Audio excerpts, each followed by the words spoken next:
my favorite microphone is the Neumann. Why? Because it's beautiful.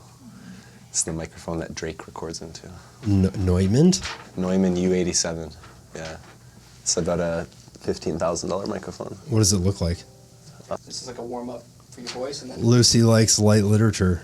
Red leather, yellow leather.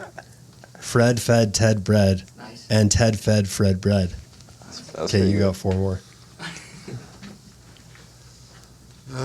Big black bug bit a big brown bear. 8 gray geese in a green field grazing. That was good. 8 gray geese in a green field grazing. Yeah. 6 thick thistle sticks. I struggled with my lisp, but that's a good one. Oh no, not the next one. 6 slippery snails slid silently. A proper coffer coffee pot. Some sunshine. Do you shun sunshine? Shun sunshine? Do you shun sunshine? some shun sunshine. Oh, some Peter shun Piper, sunshine. Pickle Do you shun Peppers. sunshine? Yeah. Unique, New York. There you go. Perfect. All right. Well, welcome to the pod. That still doesn't have a name.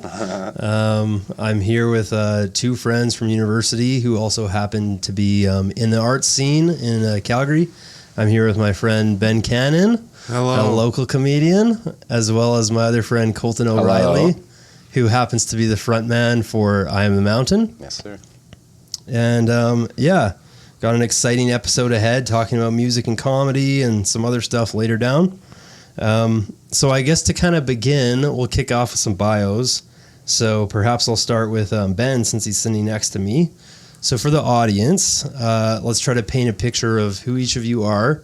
If you could maybe describe a day in the life, what kind of are you up to with comedy? What's your schedule like? And maybe personal leisure and other interests as well, so people kind of get a good sense of who you are. Well, I do comedy, but I also have another job that I won't name exactly where it is, but I work at an event center, moving tables and chairs pretty much. But because COVID, I've been doing comedy for 11 years, and COVID really killed the momentum of my comedy career, but it's been... You mean like when every single comedy club got shut down? Yeah. Yeah. And but it's been picking back up in the last year or so, and just been doing shows around Calgary and Western Canada, Vancouver, Edmonton, little towns around the places. Nice. Yeah. Okay. And Colton, what about you? What is a day in the life of frontman for I Am the Mountain like? It's usually me going to my day job, which is a music teacher, so it's a pretty sweet job. I love my job. In the last few years, I've gotten really into disc golf. Been loving the sport. Basically, every course is free. Just go out with some discs and some beers, and it's a great time. So I've been playing a lot of disc golf, did some tournaments last summer. Big into video games. Been playing too many video games, but it's just like my kind of relax after work. And What kind of style? put 300 plus hours into Tears of the Kingdom. That was a fun Is that time. Zelda? That is Zelda. Good. Good for you. That's a good one. Yeah, one of the best games. More Is recently, Link part of the Zelda world? he is. Yeah, it's a Okay. big part. Okay. Okay. He is the swordsman. Nice. But so that's been fun. And then I've been getting into like some visual art too. I've been doing more like collage work and painting and drawing and just kind of random different things and just trying to be creative when I can. But when I'm not, I'm usually playing video games or disc golf. That's awesome, man. Okay. Maybe I can get a sense of kind of like the origin of each of you from your starting days in each of your crafts up to where you're at now. Like, why were you passionate about comedy for you, Ben, and music for you, Colton? And how did you kind of get your intro into the scene in Calgary and get to the point that you're at now? Like, what was the spark of interest for you, and kind of what was your progression? I refer to my origin story as I deal with it psychologically as I refer to it as the genie complex. Okay. Because when Like I was Aladdin? when I was 3 years old, I saw Aladdin, and I wanted to be the genie. Will Smith or the original one? Robin Williams. Yeah. Okay. And I feel like a lot of kids want to be the main character of a Disney movie, the prince or the princess, but I knew I wanted to be the genie. But later in life, that's got me thinking, who wants to power the genie in Aladdin? Jafar, the bad guy. So I want to do comedy and have the power of the genie, but I don't want to be a bad guy. That's just my genie complex. Okay. Can you can use comedy for good though, right? I hope. Yeah. I don't know. Okay. Thank you. A vivid picture. What about for you, Colton? Well, played in a cool rock band in high school. That's kind of where I got my start. And But not I Am the Mountain. no, we were called Anna V. Anna V? Yeah, we still have one song on iTunes, I think. Does iTunes still exist? Maybe it's called Apple Music these days. Oh. Yeah. Okay. Okay. Whatever. But yeah, and then actually in university, the gig club was like a big part of that, kept me going, got me writing songs and performing a bit. So definitely had a good community there. Met some pals in the music department, and we just started jamming and playing songs, and started getting shows, started getting paid shows. It was like, oh, this is all right. So we kept doing that. Yeah, and then eventually, we just started getting bigger and better shows and becoming better musicians. So it's kind of nice to like look back on the progression and see like, oh yeah, we didn't go nowhere. We didn't flat. Like we grew like as people and musicians, but kind of like Ben said earlier, and it stopped a lot of people. But yeah, after COVID hit, it really just, our momentum and our desire to like play live in front of people wasn't the same. And then we would try Your desire. Yeah. Why did it impact your desire? Oh, just to like go and be in a public space with a bunch of sick people. Like, I don't know, you have that like in your mind, right? Like, Yeah. Still, someone like today will like cough, and you're like, like I'm gonna be a bit away from you. So it's just like a thing. I think that's affected everyone. But yeah, it's we were like opening for really cool bands. We got to open for a band called Peach Pit. They're a super sweet band. We like got to play the Calgary Folk Festival. Like did some big things, and then it was like nothing. No gigs, no bookings. We had tours booked on around Western Canada as well, and it's just, and like bands got hit harder than us. Like I know of bands that were going down to South by Southwest, like a huge music festival, and it got canceled like a few weeks before. So it affected everyone, but yeah, we just, and even after COVID, we'd play a show and it was like, the feeling's weird. I don't know, the audience, it's like disconnected. I played a couple shows behind plexiglass, like shit like that. Like, do you think that that's a function of the institutions and the society, like changes in the society, or do you think that's a product of more like your psychology after COVID for each of you? Like, how did the scene change? I think I don't know about other people, but for me it was like internal. It was just like me. Like I felt different. I didn't feel as comfortable on stage, and I don't know if that was just like not playing for a year or some of the things you said, like getting in your own head about health stuff, but yeah, it just was a different feeling. And it actually hasn't really come back yet, like quite the same. So, even now we're like 3 years on. Yeah. I still feel that, like you go to a show and people just don't hang around till late and drink and talk, and it's like less social, it's less community driven. At least I've noticed in the last few years. So Yeah. I think like inflation and cost of living and stuff That's has a a lot to do with huge that part as of it, well. yeah. Is like people, if they do come to a show, they'll come to a show and maybe not hang out as much after. Would you say that the same thing has happened in the comedy scene in Calgary? Yeah. I mean, I remember when we were doing comedy together like 10 years ago, all the comics would hang out outside afterwards, or even during the show, like while someone's on stage. Does that still happen? Yeah. Well, that's a big problem with the Calgary comic community right now, is that like a lot of the newer comics will leave before the headliner. If they do get a spot, they'll do the spot, and then they'll leave before the headliner to go do another show or whatever. And they gotta...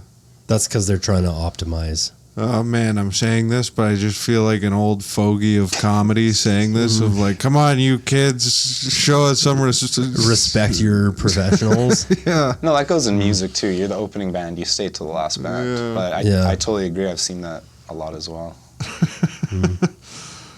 I started saying this, I just felt like these like waves of like being a younger comic again, being like, I don't have to watch anybody. I know how to do this. I'm the... Would you do that too? Would you go to another show midway, like after your first set at a different venue?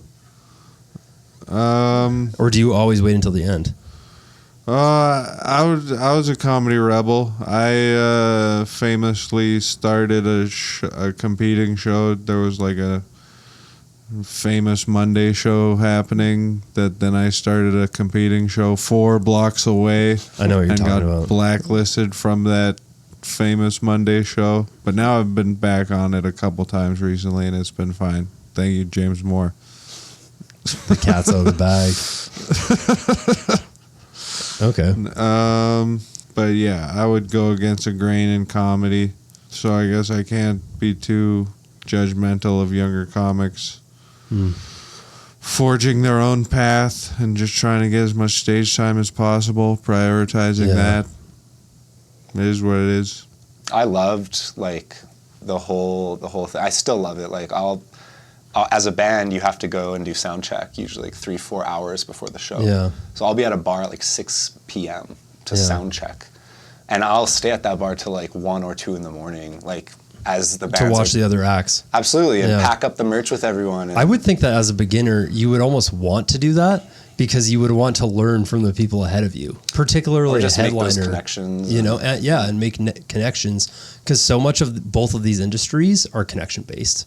You know, like you get an invitation to a bigger show or a more prominent show or whatever, but you're not going to do that by not like seeking a relationship with someone who's more seasoned. You know, Well, I don't want to cast these aspersions on the Calgary community to say like all the young people are not watching the older people. I refer to myself now as an older person. I feel like I'm 34, but I feel like 35 is you're officially not young anymore. How do you feel about that? Oh, 30s? I'm 32, so Mid-30s. I I'm 33. I'm starting to feel like I'm not a kid. Like I feel like a responsible adult. Yeah. But I still feel young at heart, I think. Yeah. Yeah. But anyways, the young guns, they're, they do foster good connections with like more experienced comedians and stuff. It just, I don't know. Some of the more experienced comedians, I think, get offended maybe when they're not chosen as like the ones who are like, oh, they don't look up to me, maybe. Do you think that's an ego complex? Oh, yeah. It's ego driven, right? Yeah. I guess as an aside, what role does ego play in each of these industries, in your opinion? Have you noticed? Well, you won't get famous unless your ego's through the roof, right? And I think Ben and I are on the other side of that. We're just like, hey, we're just trying to do art and have fun. So it's not like I don't think that was either of our goals, like to be a big superstar or anything. But I think you have to have it. Like I see some young musicians coming up, and I'm just like, damn, like they're on Instagram every day doing like 4 reels, and they're talking to the camera, and they're so personal, and it's just like, holy, yeah, I can't keep up with that. So. Oh, And then I see this artist playing like the Stampede or something, like huge shows. So it does work, I think, having that ego. Yeah. If that's what you want it. Okay, I have a side question based on what you just said. Sure. To what extent of a person's success as a musician or a comedian up and coming does the role of marketing play versus actual quality? like self-promotion?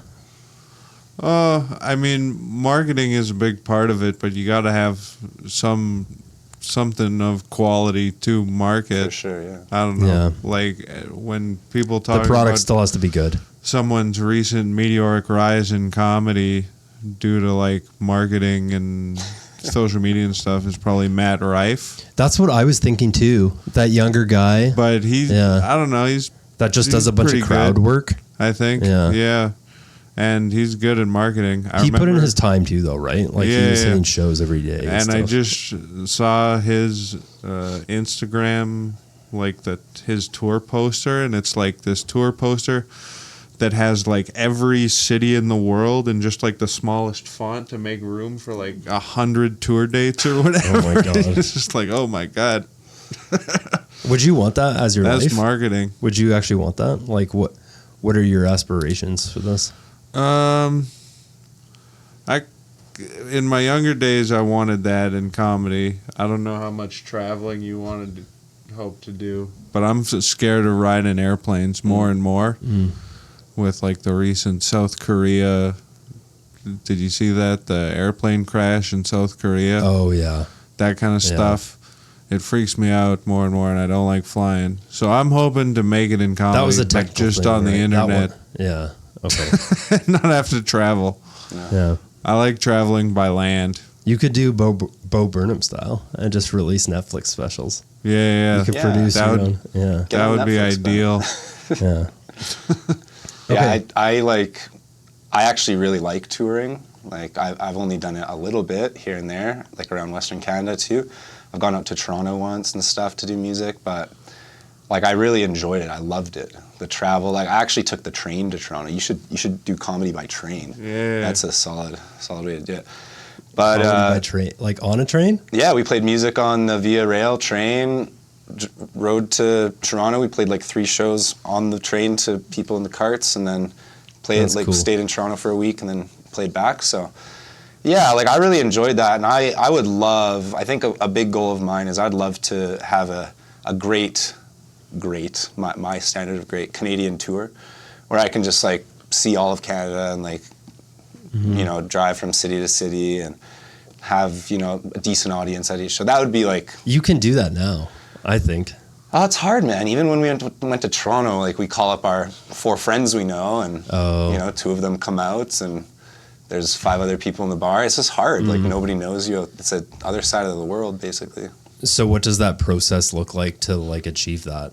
Like I would think you would just call a venue that's notable in each of those cities and just kind of present your portfolio of works, and then it's basically a submission. And you can imagine like trying to set up a tour. You're doing that to hundreds of bars, trying to get the dates to line up. Like It's a full-time job. It You're a really manager. is a lot. Yeah, You're a band manager. for sure. Yeah. Okay. One more biographical question for each of you, just so the audience has a picture. What is kind of like your style or genre of music and comedy? Like draw from examples or whatever. I'll lead with Colton. Oh, sure. Yeah. Describe your genre. I took some notes, so sorry if I'm looking at my phone. It's okay. Because I'm not good I at am making too. things up on the spot. But our band's genre is very diverse, I would say. It's pretty eclectic, and that's of my own choosing. And I also think it's to our own downfall, too. Like I've been hearing a lot of bands be like, yes, stick to one genre and really nail it and put out a whole album with 12 of the same songs, and Like niche. one of them will catch fire. Yeah.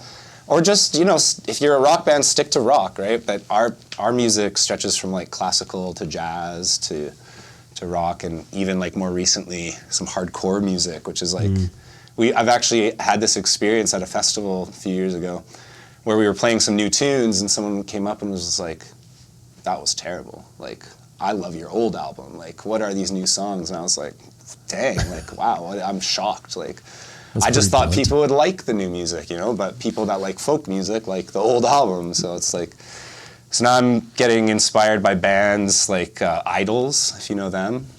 No. They're a cool rock band, or Alexis on Fire. Like always, yeah. they've always Yeah. been like my favorite. So bringing like that anger a little bit more. And I think that's cool. Yeah, like it when I feels saw good. you perform at the Palomino, and then you got really into that one, I was like, whoa, Colton's voice has improved. oh yeah. Like belting out those notes. Yeah, it just is feeling better. That's more what I want to be doing. So my genre and style has always been evolving and changing, but that's just what I've been doing. So yeah.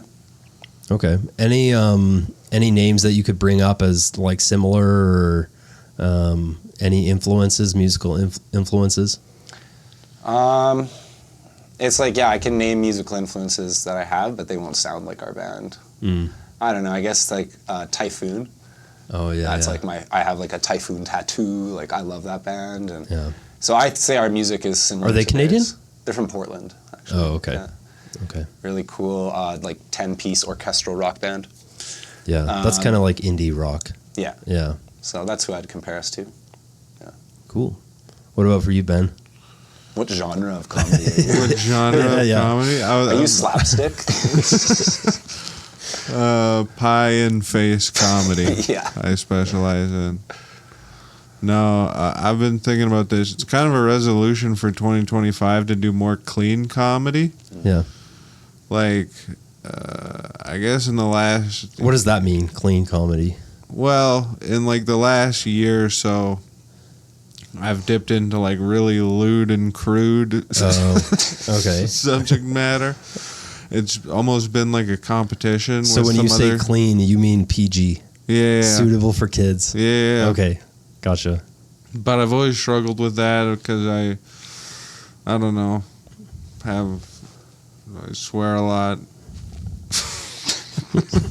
Get angry. and stuff. But like Colton said, with like growth, and I see a lot of like business opportunity in doing clean comedy. Like, do you know Nate Bargatze? Oh, Yeah. So good. Yeah. He's coming up too. He's He's- on Netflix now.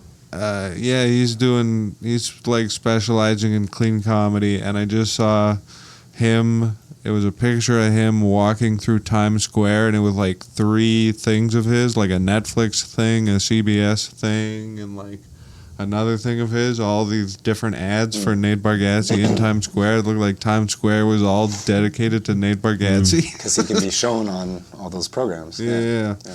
And so I'm like, yes, because Yeah. one thing I'd like to do. So you're kind of limiting yourself by not being clean, is what you're saying. Yeah. Yeah. Like one thing I'd Okay. like to maybe do in the next year or two is cruise ship comedy. Okay. Like go be the comedian on a cruise ship for Yeah. a couple weeks. And yeah, I think they prefer clean. Wouldn't you have the comics for same that. audience every night doing that? Yeah, you'd have to have like a lot of material. Yeah, for you'd it, have to have a but, lot of material, Yeah, like hours of material. yeah. Do you have that? How many hours of material do you have? No, I've got like an hour of material now, Yeah. but Have you done a 60-minute ever? I think the most I've ever done is like 45 minutes. That's pretty- co-headlining with That's another pretty guy. good though. That's really good. Yeah. I would struggle with that. I have friends that play music on a cruise ship. Oh yeah. They're loving life. Yeah. It seems like the dream. Yeah. You're on a cruise ship. It's your You're away yeah. for months, right? Yeah. But It's it's your a great job. gig. Yeah. You get treated well. So if you find a hookup, let me know. Yeah. I'll What join about you. being a music teacher? I'll go on a cruise ship for a year. I don't care. I'll pause the. Those kids can. What about the band though? Would your band come with you? I don't know. Honestly, our band has been like everybody like they're getting married, having kids. Like everyone's getting to that age, right? So Yeah. I'll always hold it down, but whoever can make it will make it. Okay. But All I, right. I do like that cruise ship idea. My next question for you guys is, because I've attained 5% of the success in the comedy world as you and 5% of the success in the music world as Colton, I have experienced the thrills, the dopamine hit of hitting a hot room as a comedian or just like nailing a song or whatever, even if it's in my basement. Can you describe that feeling? And because I also know that both of you have dabbled in some unclean Comedy. unclean ingestibles, how does the dopamine high from hitting a hot room compare to other highs that you've experienced in life? The There's nothing like crushing a whole box of Oreos. I start buzzing. On stage. Oh yeah, for sure. Mid-song, I'm just. All right, you can go. Yeah, I guess recently my best set was at that aforementioned Monday night show, Comedy Monday Night at Modern Love. I was doing like 10 minutes before the headliner, and I messed up my set, but in a way that like made it better. Mm-hmm. And I got to say, whoopsie doodle dandy. And that got a big laugh. That was probably my favorite thing I've gotten to say on stage recently. Did that just come to you, or did you have that prepped in case things went south? No, it just,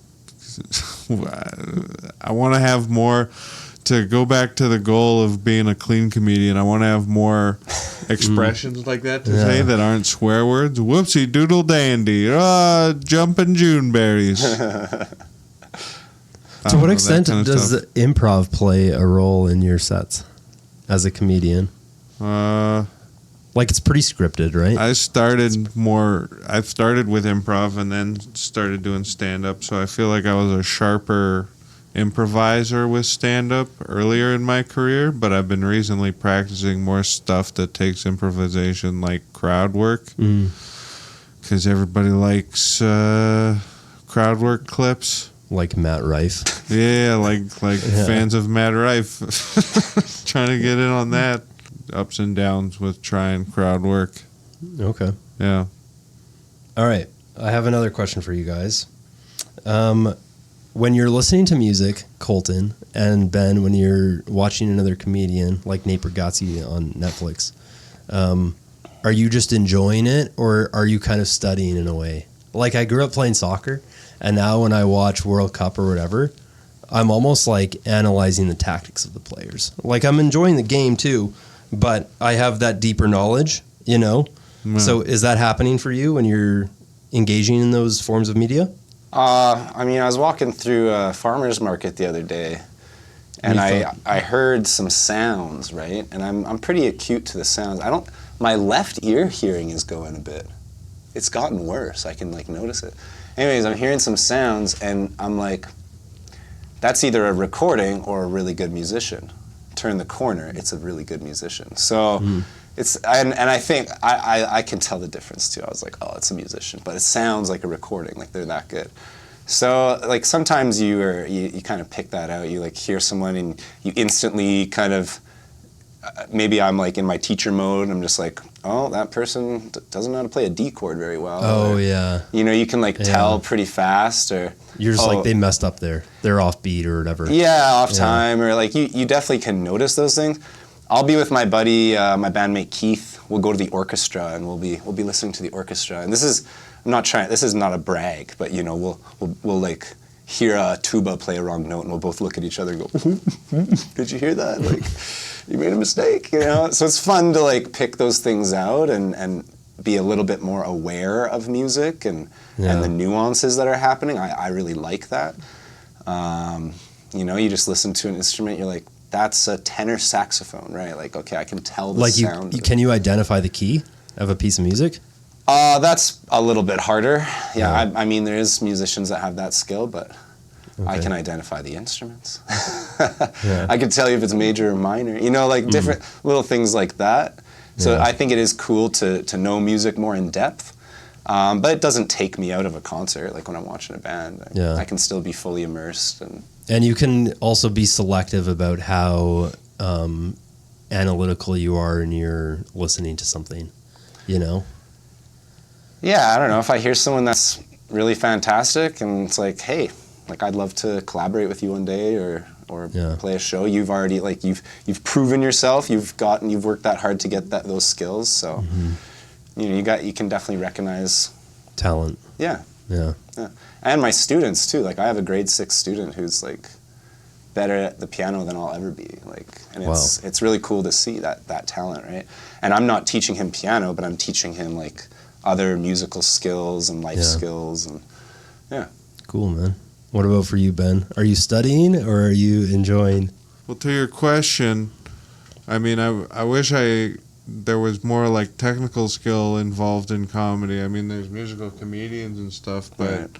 for comedy, for me, it's all going back to being ego driven. Just like watching any given comedian, just being like, wow, this person got a Netflix deal for $50 million. What makes this a $50 million set? Yeah.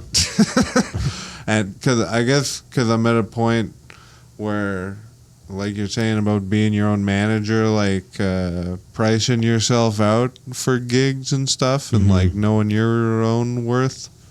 I don't know. Like some friends, the more accolades they accrue, they're able to then book themselves for more and more money for any given gig. Yeah. I don't know.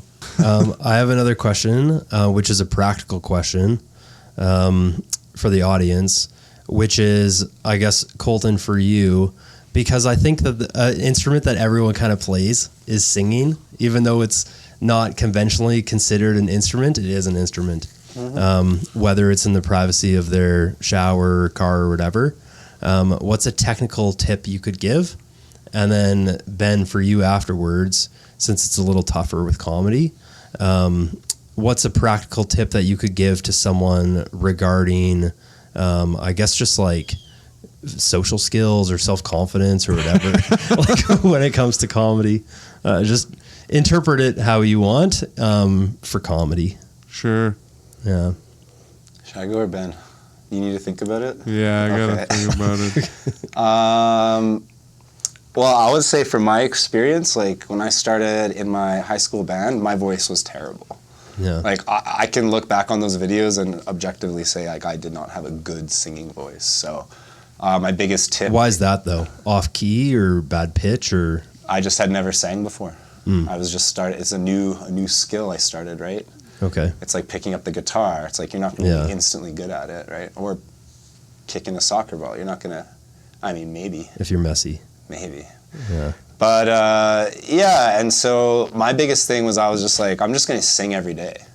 Yeah. I'm just going to sing in the car or wherever and go home and learn some chords and practice singing cover songs. And so I just did that every day. Like sometimes I'd record myself and like I'll have some like weird Facebook memories that pop up. It's like, you recorded this video 15 years ago. And I'm like, oh my gosh, it's pretty bad. You put it on Facebook? Yeah, 15 years ago. Yeah. Okay. I think it's like I Will Follow You Into the Dark or something, you know, some song. But it's like it's nice to look back and then I hear the music we record today and I'm like, okay, my voice is better. It's a bit better. Like you said at the show, it's sounding better. So that's come with like a decade of singing. So it's for me it wasn't something that could happen overnight.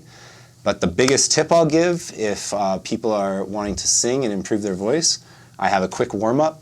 I'll just do a quick here. Start with some yawns. It's the most natural way to stretch your vocal folds.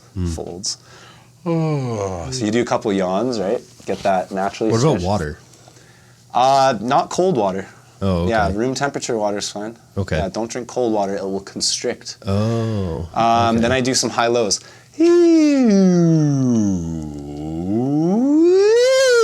That sounds so weird. You're just going up all the notes Yeah. and down. You don't want to push it too far right off the bat.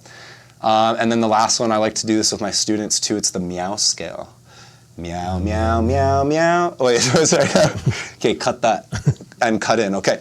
Meow, meow, meow, meow. Oh my gosh, how come I'm losing it? Here, let me start it. Meow, meow, meow, meow, meow, meow, meow, meow. So that's a scale that Yeah, you're a doing. little mini scale. Yeah, you're and then doing you a just go scale. up. You can Okay. do do, re, mi, fa. You can do any of those too, right? And you can play an instrument on the same time. Like you Sure. can try to match your voice to the note. But doing some warm-ups and then singing, it's like it's a lot healthier for the voice. It's like working out in a gym. Yeah. You're meant to warm up before gotta you warm up. start. Yeah, before almost anything. Even with guitar, you're supposed to do that, right? Like practice a scale or something before you start playing. Yeah. Is there warm-ups for comics? I was thinking about that. What's your preset routine? Warm-ups for comics. Facial dexterity is Really? good at making funny faces before. I like to open my face as wide as possible. Okay. It's a good one. Because that just gets a laugh. Okay. Like you walk on stage like that? No, I don't know. What's a good tip for comedy? What if someone just wants to be funnier? What should they do? I guess, learn to be self-deprecating. Like, I suck at everything. Like, for me, one of my greatest weaknesses in real life is my shaky hands. So I have jokes about my shakes that I then, like, I'm able to take the power of it and... Yeah. I don't know. And the audience can also maybe connect better with you too when you're being a bit more vulnerable, right? Yeah. And laughing about yourself, Yeah. right? It makes them feel a bit more. You're more relatable that way. Totally.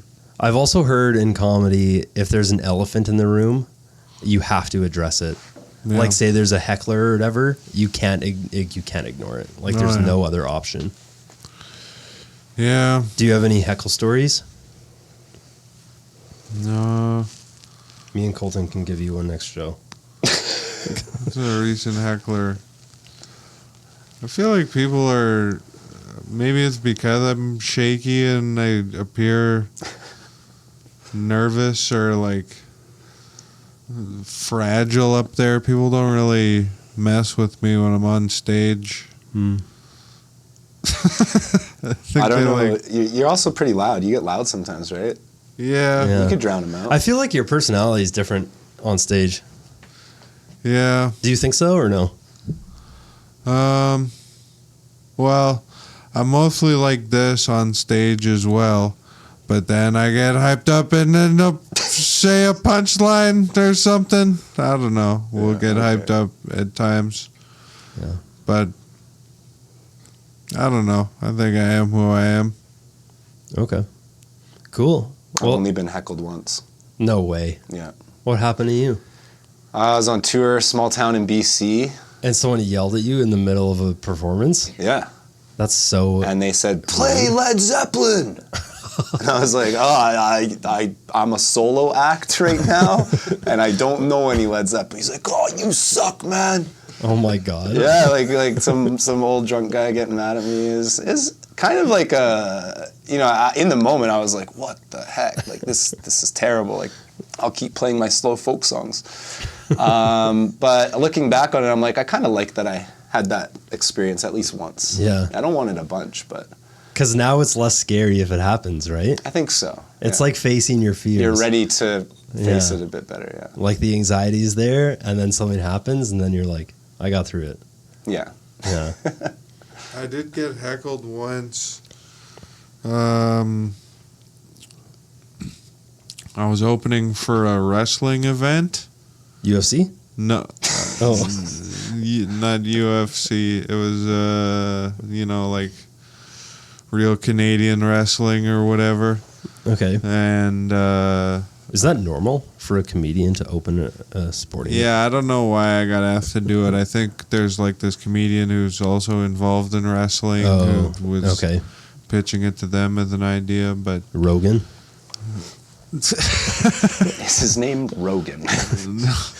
Joseph. But I was doing comedy for a wrestling crowd, so they were already in the mood for yelling stuff out at people.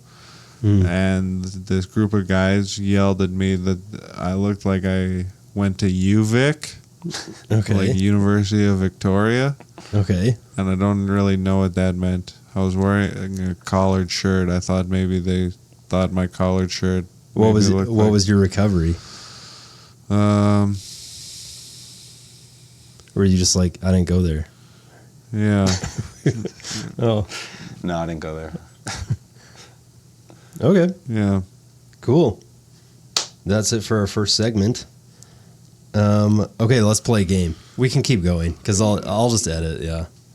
Okay, so I have a game for you guys, which was a surprise. This is a surprise. I invented a game. Okay, Ben, it's more music than it is comedy, but you are gonna be a participant still. Okay. So this game is called Vibe Check, and it's basically I'm handing you the aux. You're the DJ. Colton, you're an actual DJ, but I'm handing you the aux cord. So I'm going to read off a bunch of scenarios, like social settings or whatever, and you're going to tell me what you're playing, what genre or what specific song or whatever. Okay. Nice. Okay? By the way, my DJ name is DJ Lampshade. DJ Lampshade. Actually, can I get a quick, for you, Colton? I want to know the band name origin story. Oh, going back a bit? Yeah. Okay, I'll just share it really quick.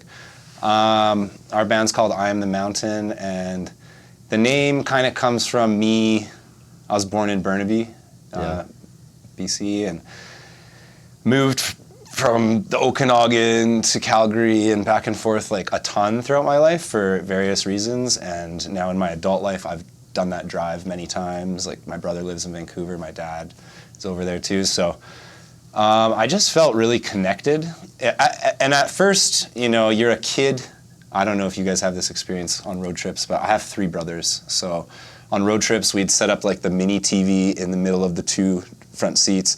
We had our GameCube going, like four players, right? Big fights in the car, like, and it was a great time. But I never appreciated like we were driving through these beautiful mountains and like these lakes and waterfalls, and it's like I was just like, bleh. So I think as I got older and as I was writing music and thinking about that, I was like, I really appreciate that drive now.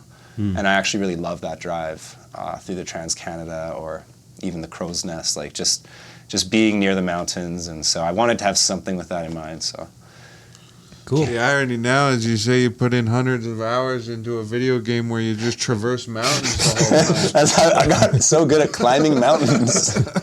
Yeah, now I'm just in the video game looking at the beautiful landscapes. Oh, it's true. That game was a masterpiece. Oh, that's the Zelda. Yeah, Yeah. a true masterpiece. Nice. Okay. But I did the drive last summer again, and it's just, yeah, it's a special drive for me. Yeah. Is I Am the Mountain also a mantra for you? You know, one time I went to a yoga class, and they were like, "Oh, your band's name is I Am the Mountain? I am is like a big yoga Mantra. thing." Yeah, it's a mantra. I am, right? So now I had no clue about that till that moment. That yoga teacher was just like, "Oh, I'm so connected to your band name," and then we played music in the yoga studio. Oh, So, cool. but yeah, I never thought of it that way. But now that I've learned that, I definitely, it's become myself. Yeah, it's Yeah. become interchangeable. Cool, man. But yeah, Okay, guys, let's play Vibe Check. vibe check time. All right. Okay. You've been booked as the DJ at the end of the night for an all-day yoga festival in the forest. What are you playing? So you attend this forest yoga festival. You know what I'm talking about. I run that yoga. Yeah. Well, I help run that. What's the yoga vibe festival. as the DJ? Do you have one or?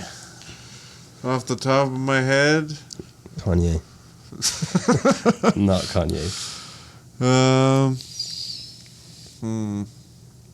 Yoga.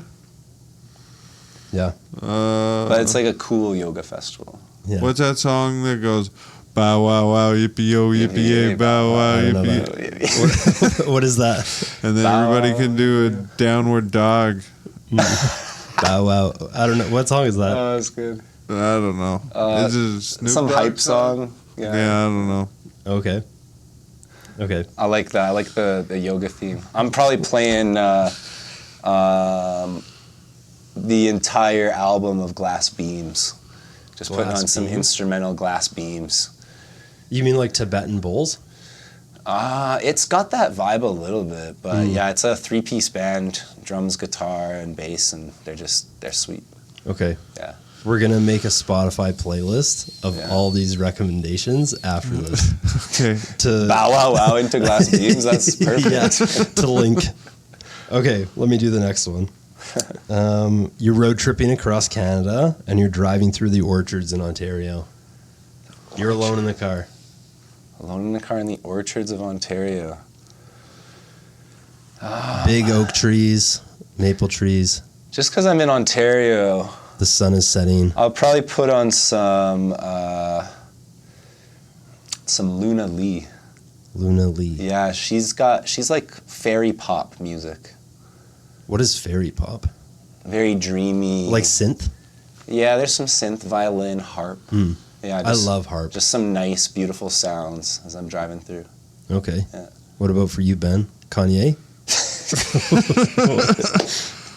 Kanye was my number one artist on Spotify again this last year on Spotify Wrapped Yeah. for like 2 or 3 years in a row now, which is bad in 2025. How much is he number one? Because Like, how far ahead is he? I added all of his songs before the controversies and stuff.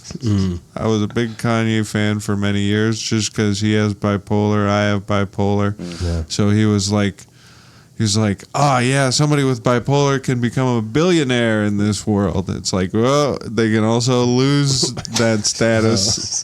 Just as quick as they got it, yeah. I'm Being So- Bipolar. That's a great album. Yeah. Is that the name of it? or- Well, it's just called Yay, but on the album cover it says I hate bipolar. It's awesome or something. Yeah. I hate Oh, being awesome. bipolar. It's awesome. Yeah. That's clever. But the orchards of Ontario. Ontario, yeah, I guess Gold Digger by Kanye West. Hell yeah. And if I can chime in quick, back to that time I got heckled at that small bar, I was playing Ultralight Beam. Oh wow! I had like worked hard. You were playing the music to Ultralight Beam? Awesome. Okay, back to vibe check. Yeah, what's the next vibe check? What's the next vibe check? Okay, you're on UFC and you're walking out to the fight. What's your walkout song? Oh, yeah. I actually really like In the Air Tonight. I thought that was a great selection. Yeah, that drop at the end. That would be good. I have a deep cut. Do you know who D Smoke is? No, D Smoke. D And Smoke. it's his song. It's called The Last Supper. It's epic. Okay. Yeah. I would never be in a UFC fight, and I don't condone UFC. I don't enjoy it, but that would be my song. Okay. Yeah. D Smoke. What about for D-Smoke. you, Ben? Uh, God. I'd want to use this like what would you call it? Like a trill remix of the Barney the Dinosaur theme song that I listen to on SoundCloud sometimes when I'm working out. You listen to the Barney soundtrack? Like I Love You, You Love Me, but remix? It's like Barney is a dinosaur from our imagination. How do you know all these ones that he keeps saying? It's just like songs get stuck in there, and then But What was that the would be other my the Barney theme song would be just to But a bring trap some remix. levity to the situation. and then But you I just- am gonna get into UFC. I've been doing MMA and boxing training. Yeah, you've been working out, the right? last few months. Yeah. I'm scared of that stuff. Do you actually grapple? And No, I haven't done any grappling yet. I like doing boxing more because I want to avoid getting cauliflower ears. Oh yeah, like Mike Tyson. Yeah. Yeah, but on the other hand, it looks kind of cool, right? Like it tells people that, like, hey, don't mess with me I Yeah. don't see it because that I way. have a fighting history. Yeah. Yeah. Okay, vibe check. You've just had a successful date, and you're driving back home at 11 p.m. So first date went really successfully. You hit on the first date, and now you're driving back home. trying to get her in the mood, or No, Trying to set the You've mood. left her, and now you're driving back home. oh, what? Doesn't sound like a successful date. You're just like, see ya. Yeah, that was awesome. She's like, what the fuck? I don't know. I don't have like a pump up song. I'd probably turn on like news radio or something. Okay. Talk radio. But if she was still in the car, or if we were going to the apartment or something and turn on some music, I got to shout out a new artist I just found, Lexa Gates. Lexa Gates. Add her to the playlist. Any song. Okay. So good. Right after D Smoke. Yes. Would D Smoke work in this context also, or no? Lexa Gates is like more like sexy rap. Or D Smoke is like hard rap, so Okay. Yeah, a little different. I would do R&B if I was in that situation. I Yeah, like yeah. R&B, like 2000s R&B, like Usher. Yeah. Yeah. Wanna make love in this club. Yeah. What about you, Ben? Well, yeah, I'm confused about it's a successful date. I was just thinking, like, on a first date, like, you end respectfully, like, hey, Oh, first date. I'll see you next time, you know? Right. But, like, you know that she wants to link up again. Well, I had a first date recently that wasn't very successful. Okay. So yours is the... Pause, vibe check. We need to hear the story. Okay. It was a Tinder date, and I ended it in a position of weakness where I was like, hey, good to meet you. It was right before Christmas, so I was like, my impression is that you didn't want a second date, but I hope you have a good Christmas and hope you achieve your goals in 2025. Oh, And then she's like, oh, no, I could go for a second date. And I was like, okay, great. I would love that. And then I like loaded up Tinder one day a couple days later to make sure the date was still happening, and she had deleted me off of Tinder. What? That's not It nice. was a bait and switch. Yeah, it was a bait and switch, yeah. And then what song did you listen to after? Yeah, what song did I listen to? Probably just the Space Jam theme song. Nice. You're big into theme music, eh? Okay. It's your jam. It's your jam. Okay, this one's very specific. All right. You lead a book club focused on Canadian women poetry, and you're waiting for members to arrive to the meeting. That's how we met. That's how me and Colton met. A women's poetry class. Canadian women's poetry. Canadian women's poetry. What song are we putting on for this class, or for who? It's a book club. A book club. Yeah. Oh my gosh. So stereotype the audience, and then pick a vibe. 5 minutes though. Okay. Sisters are doing it for themselves. What is that? Never heard of it. Okay. Deep cut. No, I don't know that one. It was Annie Lennox and Aretha Franklin. I was listening to it I like earlier Annie today. Lennox.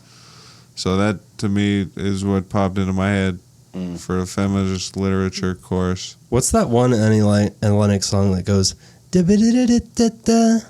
Do you know what I'm talking about? Yeah, What is that one? I don't know. I like that one. I would go natural. I'll steal Aretha from you and say "Natural Woman." I love that song. Yeah. You make me free.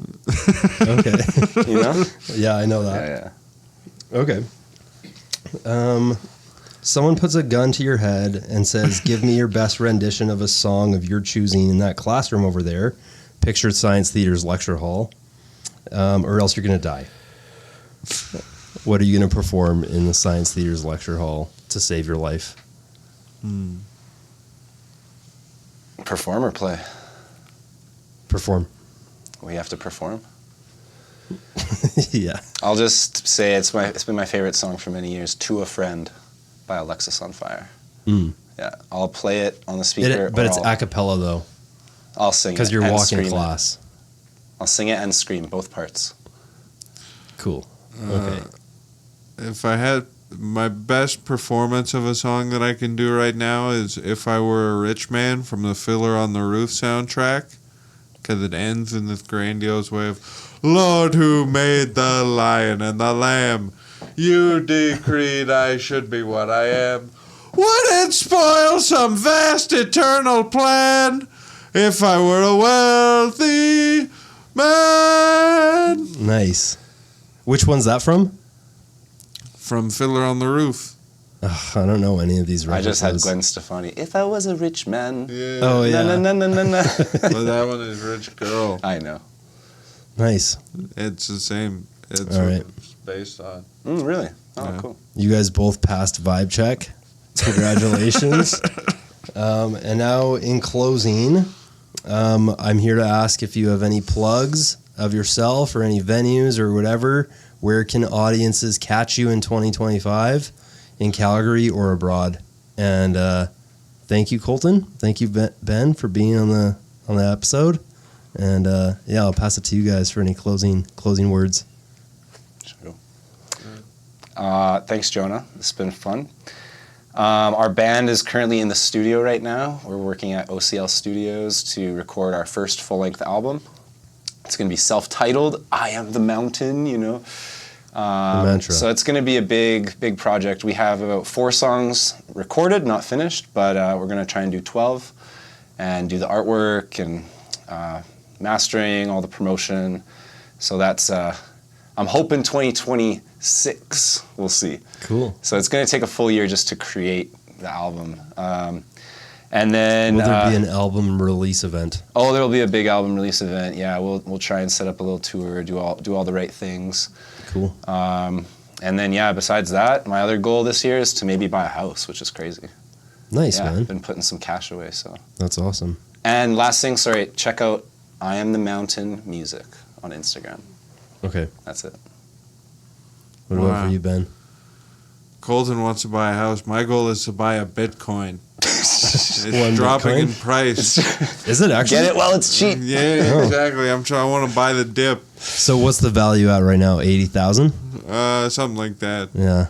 I don't know. American. You can buy fractional shares. Yeah, I have a little bit. I have a little bit of a fraction of a Bitcoin right now, and I just want to. Get up to one whole Okay. Bitcoin. Yeah. And then you're going to cash out? Wait, why would no, you buy and then cash out? Yeah. Yeah. I want to hold it until it's worth $1 million.